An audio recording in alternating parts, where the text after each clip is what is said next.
Clara stared at the beautiful bouquet of red roses on her desk. This was the third time this week, and yet again, there was no note indicating who had sent them. Her heart raced with a mix of excitement and confusion. She looked around the office, scanning the faces of her colleagues, wondering who could be the mysterious admirer. It couldn't be David, her husband. He was sweet, but never this imaginative. As the weeks passed, the gifts grew more extravagant. A box of luxury chocolates one day, a designer perfume the next. Clara found herself eagerly anticipating each morning, wondering what new surprise would greet her. She had never felt so alive, so desired. Her heart fluttered with the possibilities, her mind spinning stories of a secret admirer watching her from afar, entranced by her presence. But then, one day, there was no gift. Instead, a small, folded note lay on her desk. Her hands trembled as she opened it. "Wear the red dress tomorrow. I want to see you in it." Clara's breath caught in her throat. The red dress, her favorite one, form-fitting, and just daring enough to turn heads. She hesitated, then glanced at her reflection on her computer screen. A smile tugged at her lips. What harm could it do? The next day, Clara arrived at the office in a red dress. She could feel the eyes on her as she walked through the office, but one particular gaze seemed to linger longer than the others. She couldn't place who it was, but she felt it, an intense focus, like a laser on her skin. Her heart pounded with a mix of anxiety and thrill. She had done as the note asked. Would there be another gift? And there was, a delicate gold bracelet, more exquisite than any gift before. Clara's cheeks flushed. She had crossed a line, and she knew it, but the rush of adrenaline was intoxicating. She carefully fastened the bracelet around her wrist, a symbol of her complicity in this secret game. Days turned into weeks, and the notes kept coming, each one a little bolder than the last. Wear your hair down. Smile at the receptionist. Look out the window at 3 p.m. Each time, Clara complied, feeling herself being pulled deeper into the web of intrigue. She told herself it was harmless fun, a way to escape the monotony of her life. But deep down, she knew she was betraying more than just her marriage vows. One day, Clara received an envelope, plain, with no markings. Inside was a single sheet of paper and a blank check. The note was short. Anything you desire. Just fill it in. But remember, every gift comes at a price. Clara's pulse quickened. This was a turning point. She thought of all the things she could ask for. The luxury bags, the trips, the new iPhone everyone was raving about. She knew it was greedy, even wrong, but the temptation was too strong. She wrote down her request for the new iPhone 16 Pro Max, hesitated, and then slipped the check into the office Dropbox, a mixture of shame and excitement washing over her. The next day, a sleek new iPhone was waiting for her, but this time, the note was different. Enjoy your gift, Clara, but tonight, you must prove your loyalty. Meet me at the old hotel on 5th Avenue. Clara's hands trembled. This wasn't a game anymore. She had to make a choice, to stop and confess everything to David or to go deeper into this twisted affair. Clara's mind spun with fear and excitement as she stood outside the rundown hotel. She had told David she'd be working late. She walked in, her heels echoing in the empty hallway, her heart thundering in her chest. Room 307. She knocked, her knuckles barely grazing the wood. The door opened to darkness. She stepped in, and a voice whispered from the shadows, "Close the door, Clara." Her breath hitched. She couldn't see the person's face, but she could feel his presence, intense, commanding. "Take off your clothes," the voice instructed, calm but with an edge of authority. Clara's face flushed, shame mingling with arousal. She hesitated, but then she thought of the gifts, the thrill, the iPhone.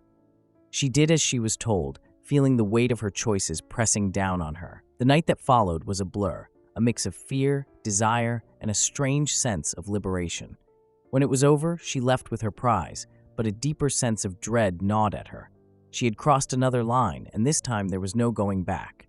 At home, Clara's behavior became erratic. She was distant, always on edge. She hid the iPhone, knowing David would have questions. She felt his eyes on her, sensing his suspicion growing. One night, as they lay in bed, he turned to her and said softly, "Is there something you want to tell me, Clara?" She forced a smile, shaking her head. "No, why would you ask that?" David's eyes lingered on her, searching for something. "I just want you to be happy. You know I'd do anything for you." Clara's stomach twisted with guilt. She had underestimated David, his love, his kindness. She wanted to confess, but fear held her back.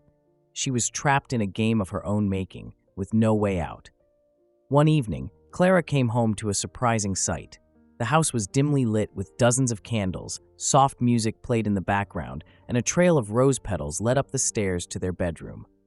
Her heart fluttered with hope. Maybe this was a chance to make things right. David met her at the door, his eyes soft and warm. "I wanted to surprise you," he said, taking her hand. "I've planned a special night for us." Clara's eyes filled with tears. She felt a rush of love and guilt. She followed him upstairs, her heart heavy with the weight of her secrets. In the bedroom, David blindfolded her and gently tied her wrists to the bedposts. She smiled nervously, sensing the intimacy they hadn't shared in months. His lips brushed her ear. "Tonight will be unforgettable." As he kissed her, Clara felt a flicker of hope. Maybe they could start over, leave all the secrets behind. But then, she felt him move away, and the room went silent. Suddenly, the blindfold was ripped away, and Clara blinked in the dim light. Her breath caught in her throat as her eyes adjusted. The room was filled with all the gifts, the roses, the chocolates, the bracelet. But that wasn't all. There were pictures of her, fulfilling every request, and a video playing on a laptop screen, showing her in the hotel room. Clara's heart stopped. She turned to David, whose face was no longer soft and loving, but cold and calculating. "It was you?" she whispered, her voice breaking. David nodded slowly, his eyes never leaving hers. "Did you really think I wouldn't notice? I wanted to see how far you would go, Clara, to see who you really are." Terror gripped her as the reality of the situation sank in. "David, please, I'm sorry," she sobbed. "I didn't mean any of it. I love you." David's expression remained unmoved. "You love me?" he repeated, a bitter smile playing on his lips. "You've made your choices, Clara, and now it's time to face the consequences." He picked up the iPhone she had hidden, holding it up like a trophy. "You wanted this so badly. Was it worth it? Was it worth destroying everything?" Clara fell to her knees, tears streaming down her face. "Please, I'll do anything, just don't leave me." David stared at her for a long moment, then spoke softly but firmly. "There are two options, Clara. You can leave this house with nothing but the clothes on your back, or you can stay and live under my rules. But you will have no freedom, no choices. You will pay for your betrayal every single day." Clara's heart pounded as she looked at the man she thought she knew, realizing the full extent of his plan. She had been playing a game, but David had been playing a far more dangerous one. She glanced at the iPhone in his hand, the symbol of her downfall, and she knew she had to decide. Clara looked around the room, her eyes lingering on the evidence of her betrayal. She knew leaving meant losing everything, her home, her security, her life as she knew it.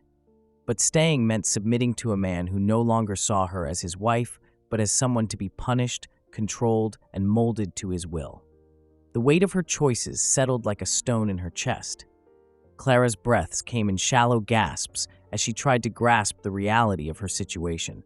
She had underestimated David, thinking his love was simple and unconditional.